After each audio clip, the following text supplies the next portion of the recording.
I guess you came down here because I invited you to come and have a little look at what life has been like here in 61 for most of the last 20 years. Well, if you come along with me, I'll show you some of the things that have been real special about being here just on the lake. You know, the greatest thing has really been living right next to this creek. Sometimes the water's high, but for most of the summer, it's just this little trickle that gives the greatest sound to live by. Come with me for a few minutes and I'll give you a few highlights of what daily life has been like in here, okay?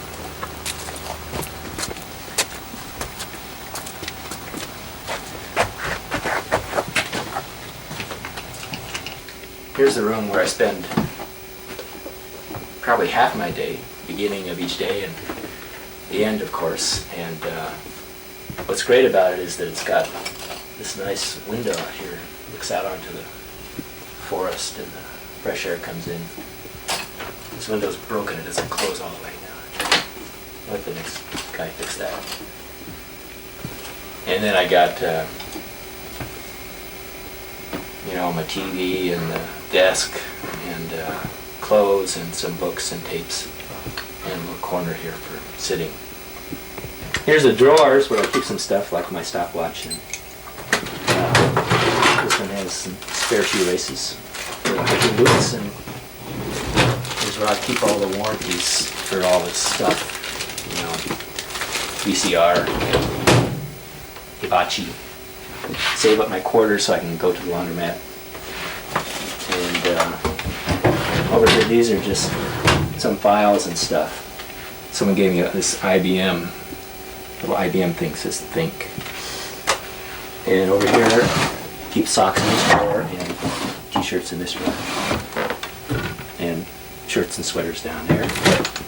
Catalogs, spare shawls, collection of videos, Mr. Peanut Bank for storing up quarters, and papers and books and receipts from all these years. It's good to keep those receipts. And some photos and a calculator. And sometimes I like to pump a little iron. Cut. Every day I do spend some time in this little corner here thinking about these things. Usually it is a time of reflection and contemplation. And then other times it's just like being at the office. Hello? Yes. Can I call you back on this? Okay. Just a few minutes. Well, maybe an hour or so. Okay. Bye. Here's one of my bulletin boards, and I've got this nice graphic ephemeris here that sort of tells me what the planets are doing all over throughout the year, and I can see, where my planets. Gives me a little way to predict the future, maybe. And here's a notice about an exhibit of this guy's drawing stuff, real interesting thing, and some cartoons, and notice about stuff, and some stamps, and all that kind of thing, and ticket to the Exploratorium. This is the special paint job I put in the bathroom here.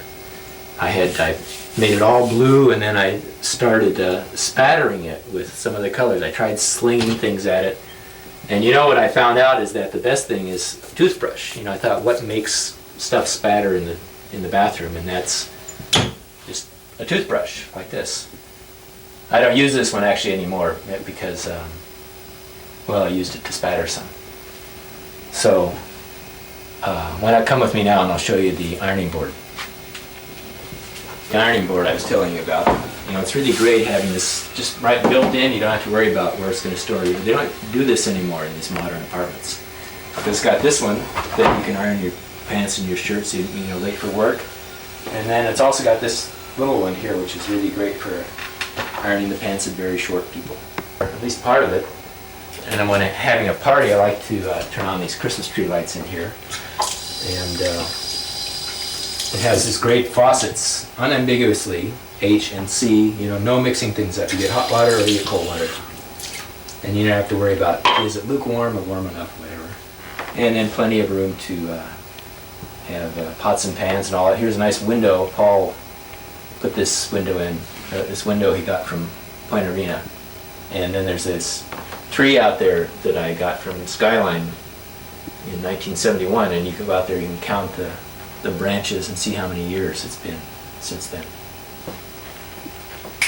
Okay, this is my other kitchen. And what's really great about it is that it's got a... you want some tea too? Okay. It's got a skylight up here. And I don't know if you can see this. See, there's a little skylight up there.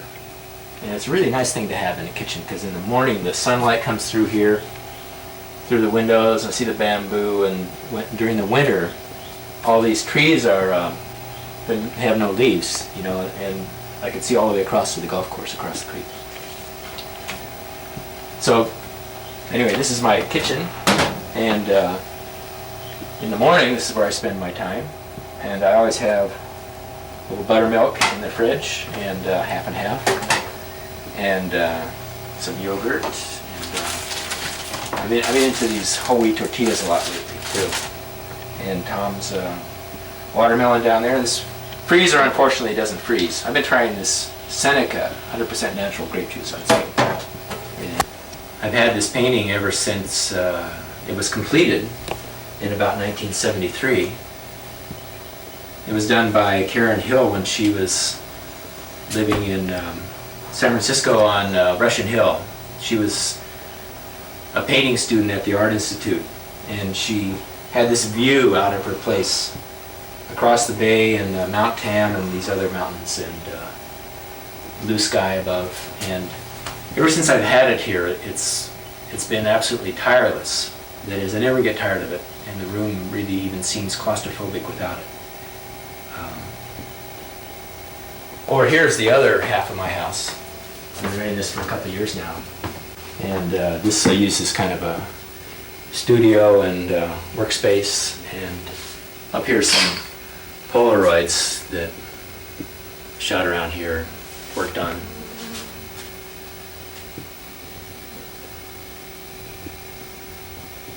This aqua floor was painted by Cleo Huggins, who was the last other person to live here. And it's concrete, so what it's good for is I use it for practicing my tap dancing.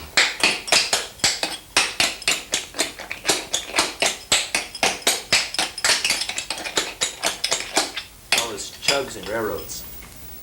Before you go, there's one last thing I want to show you down at the creek. Come on.